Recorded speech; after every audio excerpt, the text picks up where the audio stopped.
Hello, welcome to Crafting Unedited.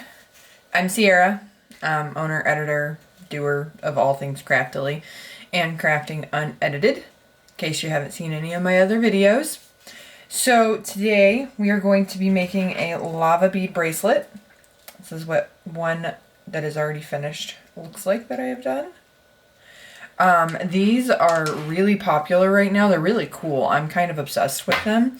I've made probably 20 already. But they're really neat because you can, with the beads that I'm using, these black lava beads, you can put essential oils into them with a little dropper or even just like rubbing it on there.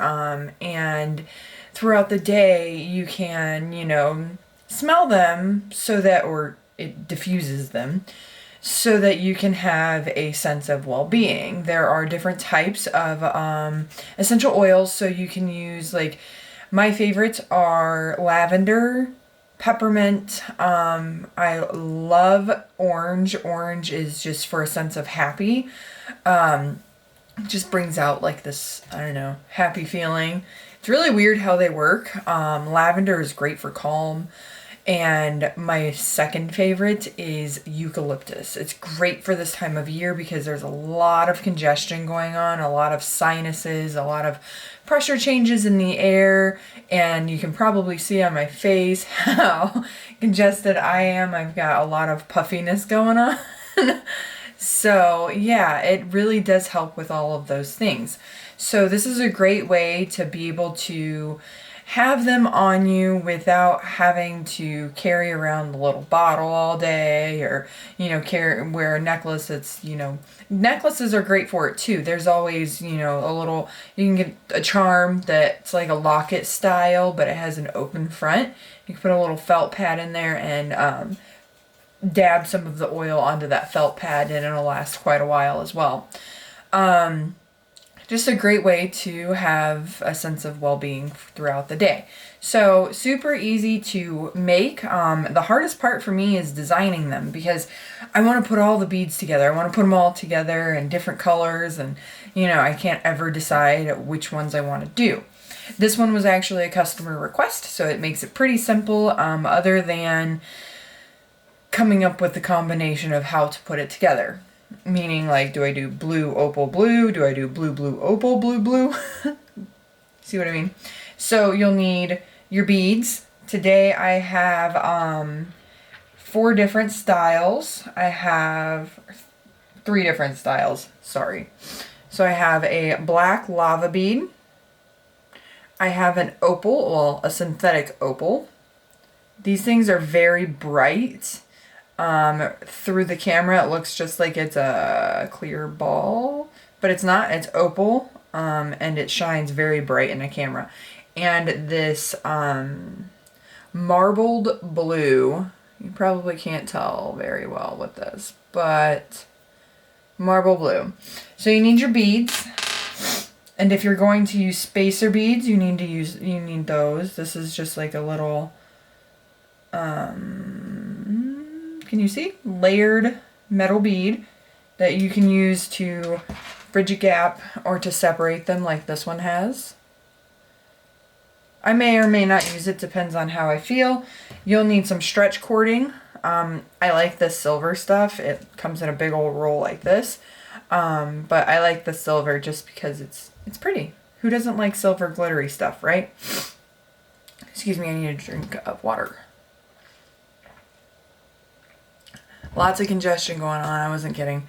All right, so how I do it is I lay out the beginning design first. So this one, I started with the smaller lava as a spacer, and then I did blue, small, opal, small, blue, small. You get the point.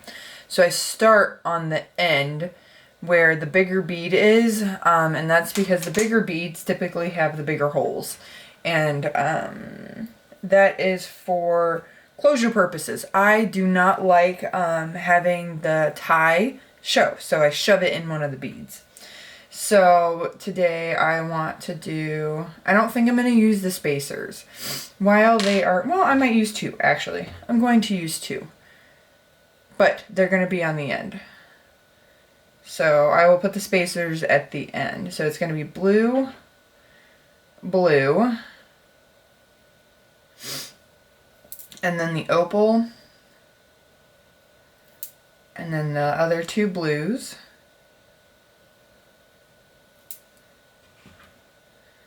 And I don't need to measure because I already know exactly how many beads I need, which is great. So this is going to be the featured part. And then I need 15 lava beads. So I need the spacer here.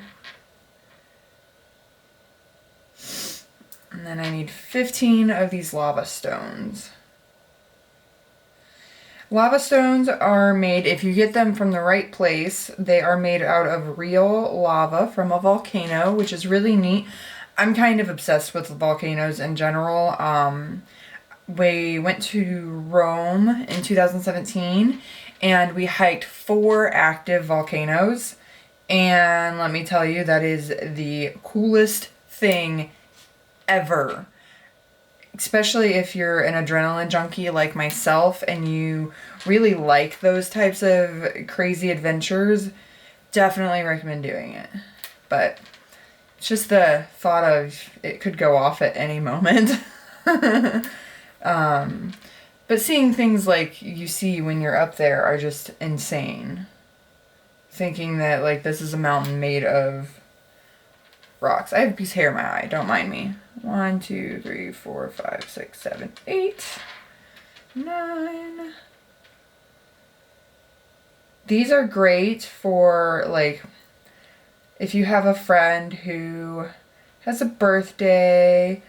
Right now I am utilizing them for stocking stuffers and friends' Christmas gifts.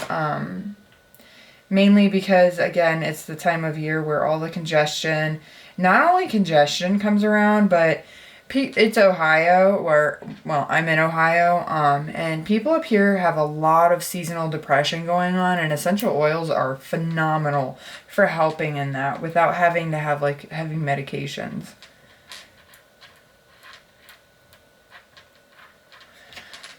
And I have exactly enough beads out. Look at that. I am all for natural remedies for stuff. I would rather do something like attempt to cure my ailments or even, you know, just subdue them, I guess is the word that I would use, with essential oils and vitamin D rather than taking a buttload of medication. That's just how I am. I don't like the side effects of most medications, and 90% of all medications give me a side effect. I am one of those people that gets all of the side effects. All right, so I've got all of my beads on, including my spacers, as you can see. Now, I like to give myself lots of space, so I'm going to bring this back down and cut it way up here. And that's just, yes, it's a waste of material, but that is mainly because I like to be able to have enough space to tie the knot. So the knot that I use, I don't even know what it's called. I don't even know if it's a real thing, but it seems to have worked the best and does not come apart easily at all. So I just do a regular tie and I bring it tight. Not too tight, but tight enough that they still have some give for it to get over their hands, but it doesn't show the silver between too much. But if it does, that's okay, unless it's for a guy. But then again, it's still okay in my opinion. So I have my regular tie there, and then what I do is I do 2 fingers, loop it around, and pull it through the middle. And then I pull it down to where my regular tie is. Otherwise, you're going to have 2 ties, and that just doesn't work very well. And then I pull it tight. And to make sure that it's not going to come apart, I pull the 2 ends this way, and then I pull the bracelet as well, because that's the main part. There we go. And then I make sure it's super tight, like so. See? And you have a little bitty knot that is small enough to fit within this bead. So then I cut it right down to the very, very, very tip, leaving very, very little on top. And I don't like frays, so I use a very sharp pair of scissors. And now the fun part of wedging it into that bead. Sometimes it goes nicely, sometimes it doesn't. Most of the time it doesn't. And if need be, I like to use my weeding tool from my Cricut to shove it in there, just because it's easy. It's really nifty. It helps it go in there. You could probably use something like tweezers. Actually, I never thought of that. I don't know why, but I have these tweezers too that could work.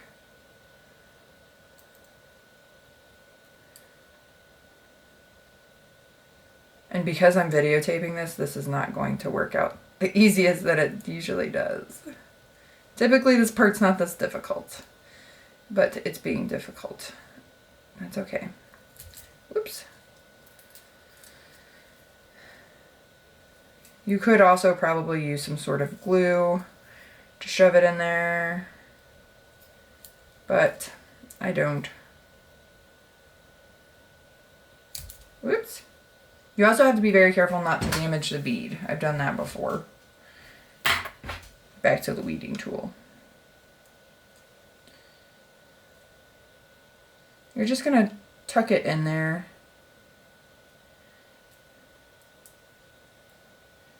Weeding tool works much better.